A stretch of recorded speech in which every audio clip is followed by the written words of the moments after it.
For most of its 3,000-year history, ancient Egypt was ruled by men, kings, warriors, builders of monuments meant to last forever. Power was imagined as masculine, divine, and absolute. And yet, for more than 20 years, the most powerful person in Egypt was a woman. Her name was Hatshepsut. This is not the story of a woman who pretended to be a king. It is the story of how power actually works, how authority is constructed, justified, and sustained inside a rigid system, even by someone that system was never designed to accept. Hatshepsut was born into the 18th dynasty, at the height of Egypt's power. This was the New Kingdom, an era born after crisis, when Egypt expelled foreign rulers, reunited the land, and rebuilt itself as a confident imperial state. Her father, Thutmose I, was a successful warrior king who expanded Egypt's borders and secured its wealth. But in Egypt, power was never based on force alone. It depended on legitimacy, on the belief that the ruler upheld Ma'at, the cosmic order that kept the world from collapsing into chaos. Hatshepsut was not an outsider. She possessed one of the strongest royal bloodlines imaginable. She was raised in the palace at Thebes, surrounded by ritual, politics, and the machinery of the state. From an early age, she learned that ruling Egypt meant maintaining balance, not simply commanding obedience. Before she ever approached the throne, Hatshepsut held one of the most powerful positions available to any royal woman, God's wife of Amun. This was not a ceremonial title. The cult of Amun dominated Thebes, Egypt's religious heart. Temples controlled land, grain, labor, and enormous wealth. Through this role, Hatshepsut gained influence over priests, rituals, and the flow of resources that sustained the kingdom. Long before she ruled, she understood where real authority lived, not only in palaces, but in belief. Following tradition, Hatshepsut married her half-brother, Thutmose II. The marriage was political, designed to strengthen the dynasty through legitimacy. When Thutmose II died young, the throne passed to his son, Thutmose III. But there was a problem. The new king was a child, perhaps no more than 3 years old. Egypt could not be ruled by a toddler. Borders had to be defended. Provinces had to remain loyal. The gods had to be honored correctly, or catastrophe could follow.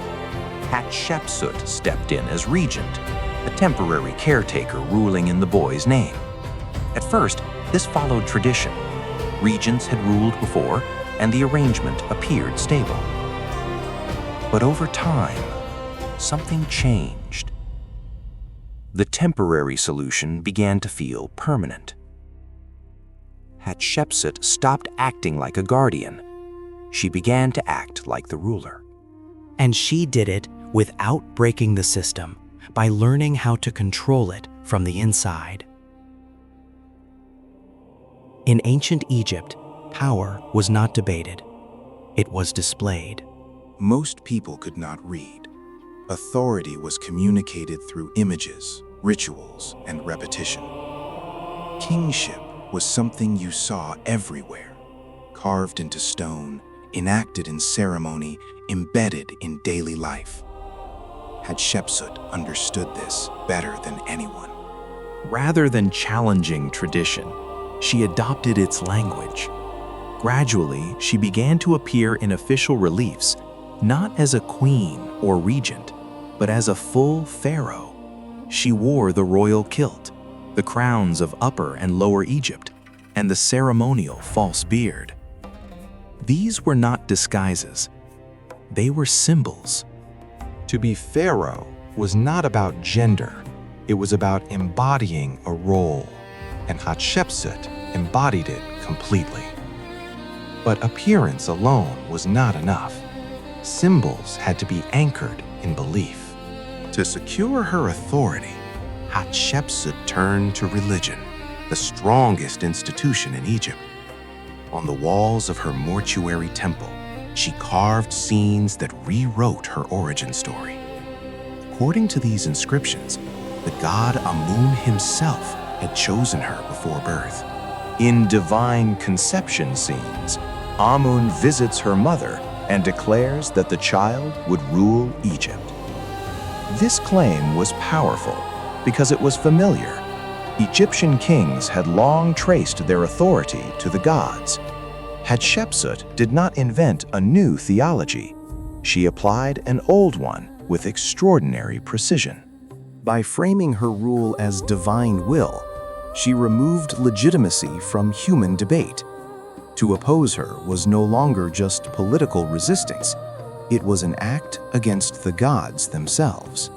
Once her position was secure, Hatshepsut ruled in a way that set her apart from many of her predecessors. Egypt remained militarily strong, but conquest was not the center of her reign. Instead, she focused on stability, trade, and economic growth. Her most famous achievement was a trading expedition to the land of Punt, a distant region reached through Red Sea routes. Egyptian ships returned loaded with gold, ivory, rare woods, exotic animals, and enormous quantities of incense used in temple rituals. Most remarkable of all were living myrrh trees, transported with their roots intact and replanted in Egypt. Under Hatshepsut, Egypt did not rely on constant war. It prospered through connection, wealth, and competent administration. Resources flowed into temples and workshops, funding artisans, officials, and large construction projects across the kingdom. Hatshepsut then transformed that prosperity into permanence. She commissioned massive obelisks at Karnak, some coated in electrum so they would catch the first light of the rising sun.